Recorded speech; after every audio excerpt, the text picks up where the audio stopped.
Estamos iniciando mais um Papo do Bem pela Rede Luz Espírita e hoje nós contamos com a presença do nosso querido Adalberto Milioni, que é trabalhador da Casa Espírita de Catanduva, Amor e Fraternidade, e tem um trabalho lá muito especial que ele vai falar para nós a respeito de autismo, de borderline, e hoje ele vai conversar conosco sobre o borderline dentro da visão espírita.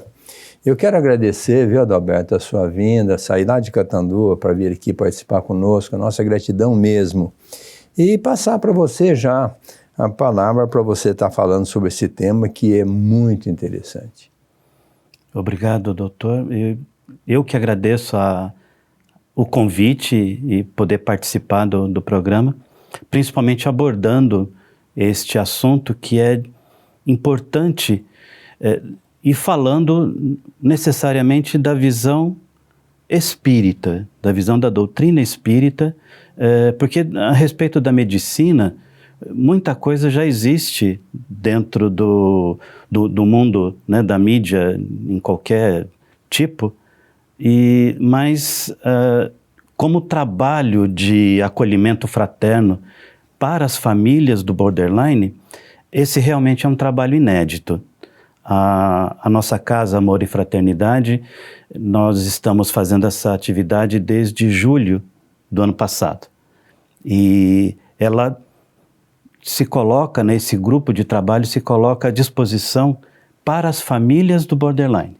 Então é um acolhimento que nós fazemos uma vez por mês, a nossa reunião, e ela visa justamente trazer os familiares para esse bate-papo, para uma sustentação emocional, porque o borderline, ele já tem assistência médica, ele já tem assistência psicológica, e nós estamos agora tratando das famílias nesse contexto emocional, porque é muito difícil, é muito cansativo.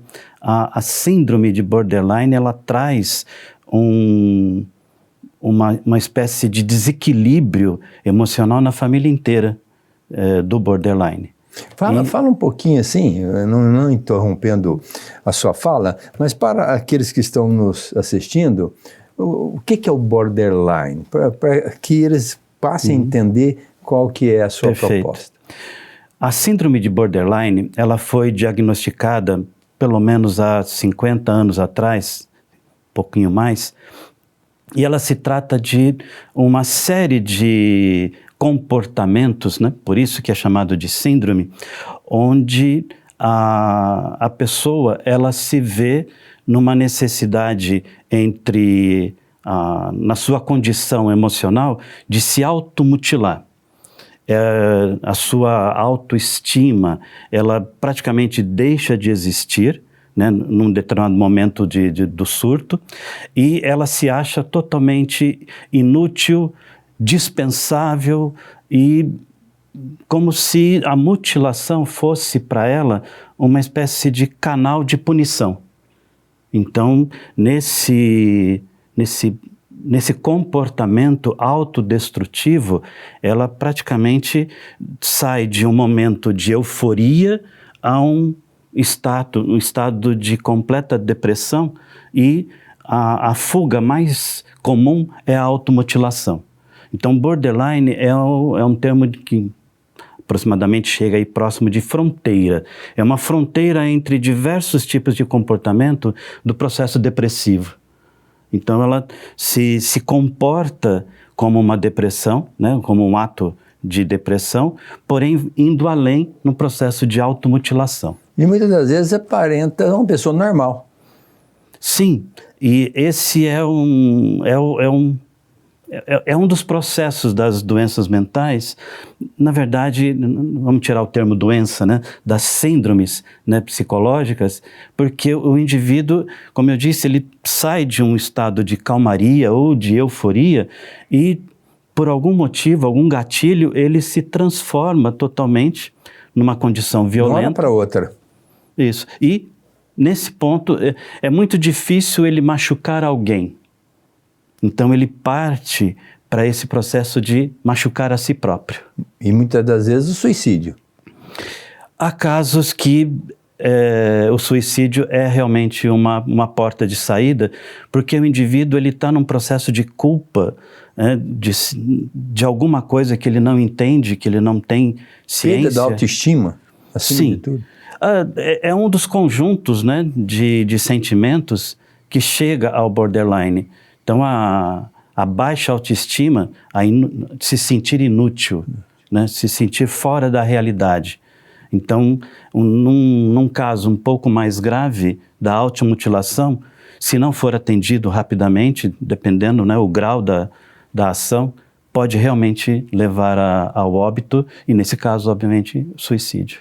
Adalberto, eu pedi para você fazer uma explicação rápida sobre o assunto, mas volte a falar para nós esse trabalho que vocês fazem, de que maneira vocês abordam a família, porque o problema é talvez mais grave para a família do que para o próprio paciente. Lógico que é grave para todo mundo. E a família se sente muito desamparada porque não sabe como se conduzir nessa situação. E o que é que vocês têm feito para surtir esse efeito de assistência familiar? Olha, trazendo um pouco da história, né, do começo desse trabalho, no ano passado nós fizemos um atendimento de desobsessão, onde o mentor da casa, né, o dirigente da casa, o senhor Ribeiro, ele entrou em contato com os espíritos naquele trabalho, né, naquele momento, e ele foi levado a uma escola no plano espiritual. Então ele encontrou lá a mentora, a professora desse núcleo, que estava passando informações para uma série de espíritos, tanto desencarnados como encarnados, né, no momento de estudo, sobre autismo e borderline. Então, a partir daí, nesse contato, surgiu a possibilidade de abrir um trabalho na Casa Espírita em relação não ao borderline diretamente, e sim aos seus familiares. Então, constituiu-se uma equipe de trabalhadores do centro, né? São 5 trabalhadores, porém a equipe espiritual comandada pela mentora, a irmã Rosa Cruz, é muito grande. Então, como que isso se procede? A nossa reunião mensal, ela traz, obviamente, os responsáveis para a reunião e nós conversamos. A irmã Rosa Cruz passa as informações através de um médium, né? Passa as informações necessárias como se processa o trabalho. Cada um dessa família, cada ente dessa família, mais inclusive o próprio borderline, eles são assistidos por um componente dessa equipe espiritual. Então, no desdobramento noturno, durante o sono, tanto quanto também em processo de vigília, né, durante o dia, eles recebem o auxílio magnético. No desdobramento do sono, eles são levados para o mundo espiritual para esse estudo, essa orientação. E, pelo que nós estamos observando, através do depoimento, dos relatos das mães, né, que principalmente são as mães que participam, porque elas estão muito mais ligadas, né, ao indivíduo borderline, elas têm relatado uma grande mudança de comportamento desses assistidos. E isso traz para nós a certeza de que nós estamos no caminho ideal. E a gente sabe, não há cura nem para o autismo, nem para o borderline, mas é possível, através de um amparo fraterno, amoroso, tanto nosso aqui, material, nesses momentos onde nos reunimos, quanto também por parte da equipe espiritual, fazendo com que a família e o assistido tenha essa proteção, esse amparo emocional, para que consigam, diante de um surto, diante dos problemas mais graves, né, das situações mais graves que acontecem, conseguirem ter calma para, naquele momento, saber o que fazer, com tranquilidade. É óbvio que existe um pouco de desespero, as pessoas são assim, nós somos assim, né? Diante de um ente querido que está sofrendo dessa forma, mas de qualquer maneira elas têm nos relatado que estão enfrentando esses problemas, essas dificuldades com um olhar diferente. Sim, mas pelo entendimento, porque Sem você dúvida. fazendo as coisas na santa, entre aspas, ignorância, você se permite mais fazer absurdidade do que coisa correta, né? Agora, quando você tem uma orientação, eu até queria perguntar para você, vamos dizer, como é que essa família entra em contato com vocês, tá, com o grupo, como é que estabelece esse vínculo verbalizado com a família? Como é que a família pode participar diretamente desse trabalho de vocês? Ok. No começo, ano passado, nós tínhamos praticamente um contato muito pequeno, porque como o trabalho estava iniciando, nós dependíamos da própria, dos frequentadores do centro, dos nossos grupos de mídia, né, de WhatsApp, de Instagram, para fazer o comunicado. Então, os trabalhadores, quando sabiam que um parente ou amigo tinha um caso ou de autismo ou de borderline, então eles entravam em contato e passavam o contato do centro, né? Só que agora mudou um pouquinho. A Silvia, minha esposa, uma das integrantes desse trabalho, ela também divulgou um trabalho bastante interessante sobre a visão, né, da doutrina espírita ao borderline, e ele tem tido repercussão nas redes sociais.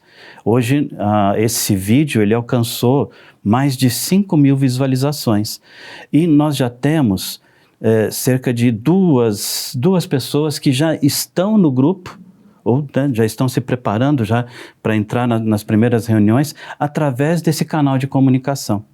Então hoje as famílias assistidas elas estão próximo ao número de 10 famílias e nós esperamos que com o passar do tempo, com a divulgação do trabalho, isso realmente abranja um número maior daqui para frente. Que ótimo, que bom. E essas pessoas têm participado assim para valer, que começa e continua, ou às vezes abandona, as pessoas às vezes, vamos dizer assim, perde um pouco ali aquela motivação e deixa de ser assistidas, ou elas perseveram e estão logrando um benefício muito grande? Olha, felizmente, o que aconteceu até agora foi que nenhuma mãe ou pai que se cadastrou nesse trabalho, que está, né, inscrito para participar das reuniões, nenhum deles faltaram. Todos eles estão com a frequência em alta no nosso grupo. Isso nos deixa muito alegres, porque essa participação mostra que o trabalho está sendo frutífero para eles, né? Porque se não o fosse, não teriam por que eles participarem, né? Mas como os relatos que nos chegam vindo da participação deles, né, vindo da presença deles na reunião, está dizendo que há uma significativa melhora, então o que eles querem, por amor, é que a família se melhore, né, continue melhorando. Então a participação tem sido grande, a presença tem sido muito boa. Não houve desistência até o momento. E você pode falar para nós um pouquinho, dentro dessa visão espírita, o porquê do borderline?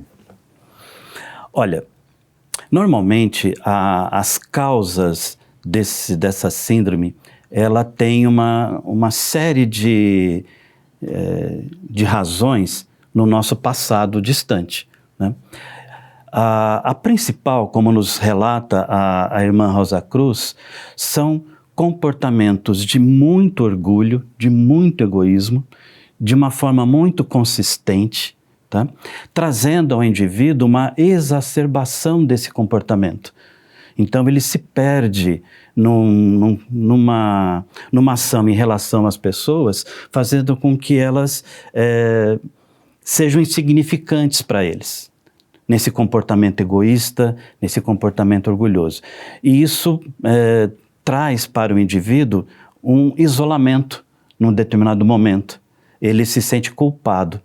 E devido à necessidade, né, que a gente tem do resgate dessas circunstâncias, desses erros, a criatura vem nessa presente encarnação trazendo esse comportamento muito mais para se dominar. Porque ela não é borderline, ela está borderline. É realmente uma passagem na matéria onde esse comportamento ele é mais intenso do que outros, né? E com isso, a deflagração dessa autopunição, ela é bem maior por causa dessa intensa atividade no orgulho e no egoísmo no passado.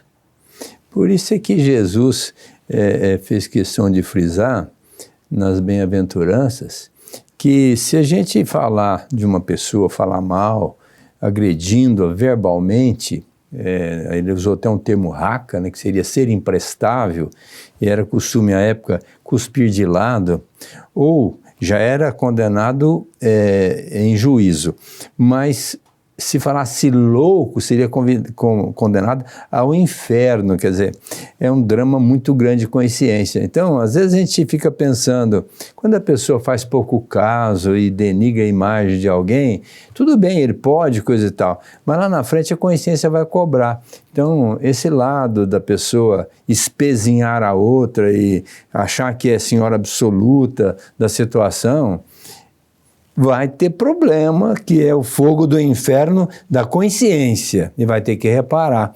E aí volta, né? Só para entender que a humildade ainda é a grande chave para a gente começar a se elevar espiritualmente. Porque enquanto a pessoa não tiver a humildade de aceitar o desígnio de Deus, o Paulo de Tarso mesmo diz que, em termos de evolução, tem os menores e os maiores. Os menores são aqueles que não acreditam e nem seguem a lei divina.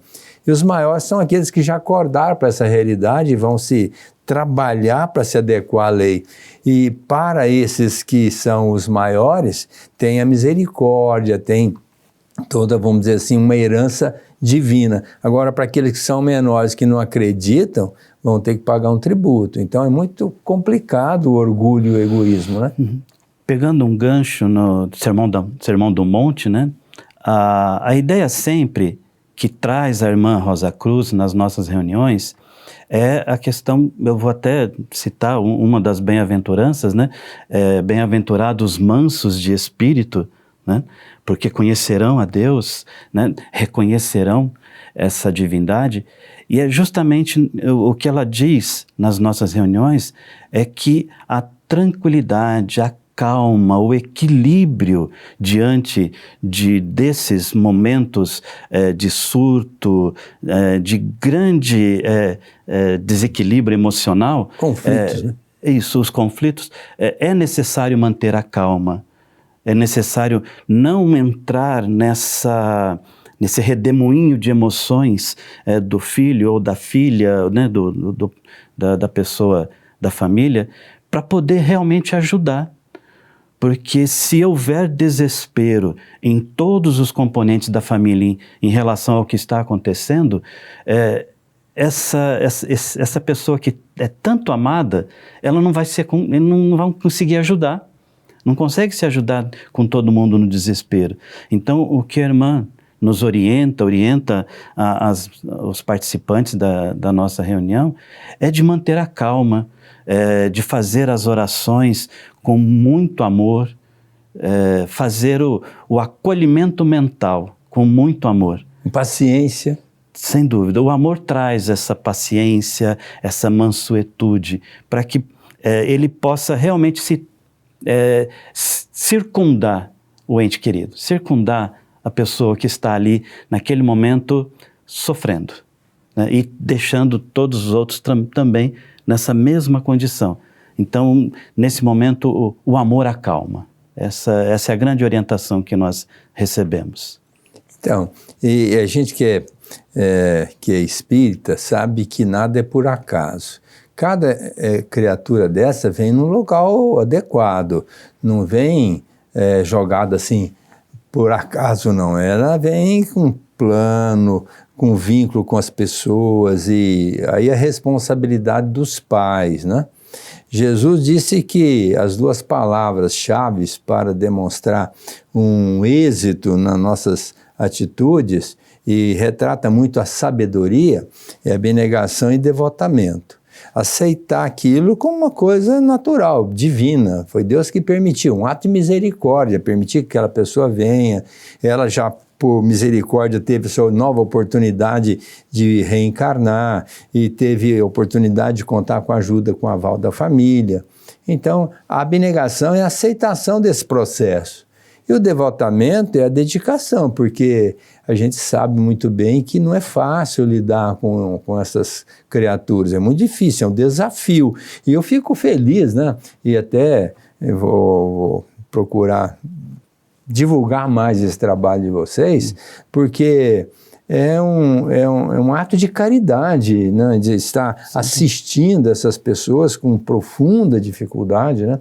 E que essa proposta da doutrina sempre está sendo solidária à problemática dos outros. E eu vejo que esse trabalho vai pegar volume, porque a necessidade é grande, o desafio é grande, o sofrimento é grande, e eu acho que vocês podem ajudar muito essas pessoas, não é? É o que nós desejamos, e se Deus permitir, né, que trabalhemos nesse aspecto, estamos prontos. Um ponto importante que é colocado pela nossa mentora para todos os participantes da reunião é que nessa família não há culpados. Não existe neste momento culpados. Porque muitas mães, elas estão preocupadas em tentar descobrir aonde é que ela errou com o filho, com a filha, com, né, a pessoa que ela ama e que está nessa circunstância, né, sofrendo esses efeitos danosos dessa síndrome. Então, ela sempre coloca para todas elas que, na verdade, elas estão ali por acréscimo de amor, acréscimo de caridade, porque elas amam tanto que aceitaram essa missão de estar ali ajudando, auxiliando e tratando esses filhos com todo esse empenho, com toda essa determinação de tentar, né, alguma coisa para melhorar o ambiente, melhorar aquele sofrimento, né, diminuir. E ela sempre diz o seguinte: não há culpa, não há erros. Não precisa ter sentimento de culpa, né? Não, isso destrói, nos destrói o sentimento de culpa. Ele destrói completamente. E ele não auxilia em nada, né? E nesse momento, dentro dessa família, né, que está passando por esse cenário de sofrimento e dor, o principal é se sentir no lugar certo, na hora certa, fazendo o que está certo, principalmente pelo lado da mãe ou do pai, porque eles estão ali para ajudar e eles podem fazer muito pelos seus filhos. Então, interessante também dizer que o sentimento de culpa é mais ou menos uma presunção, é como se a gente quisesse ser mais do que Deus, né? Mas se eu tivesse feito isso, teria sido diferente. Se eu não tivesse feito isso, seria diferente. Quer dizer, às vezes a pessoa quer se punir por alguma coisa que está extravasando, está fugindo do seu domínio e que ela se sente na obrigação de estar dominando. Então, não. Sentimento de culpa é uma coisa muito negativa. Eu acho que seria a gente querer nivelar com Deus. Vamos fazer o que nós temos que fazer, sabendo que está tudo certo, existe um plano divino, existe a misericórdia divina, existe uma planificação, não vamos dizer assim, a esmo que as coisas são colocadas, não. Então, a gente tem que cumprir o nosso programa, vamos fazer o que nós temos que fazer. Agora, sem a obrigação de transformar aquela criatura num ser angélico, mesmo porque a evolução não dá salto.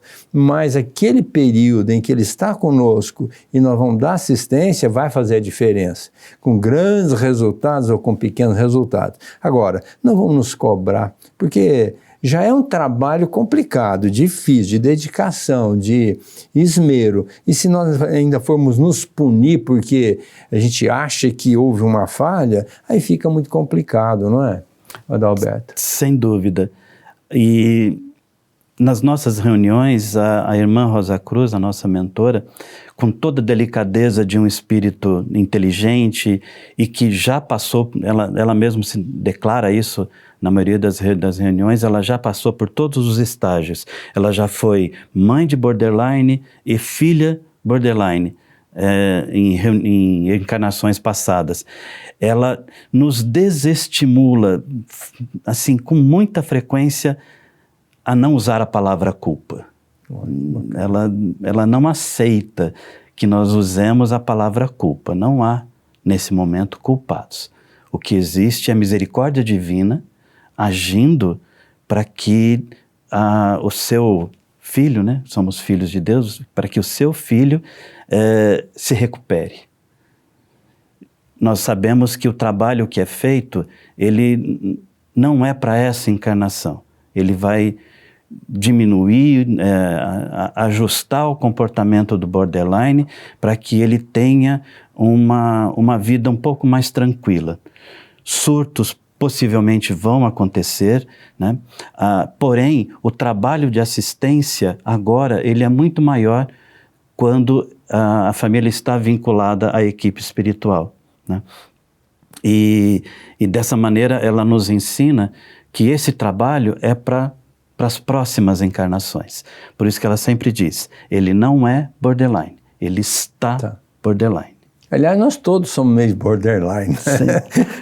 Bem da verdade, a gente está sempre transitando entre o céu e o inferno, né? Mas olha, eu quero agradecer muito a sua participação, foi muito produtiva.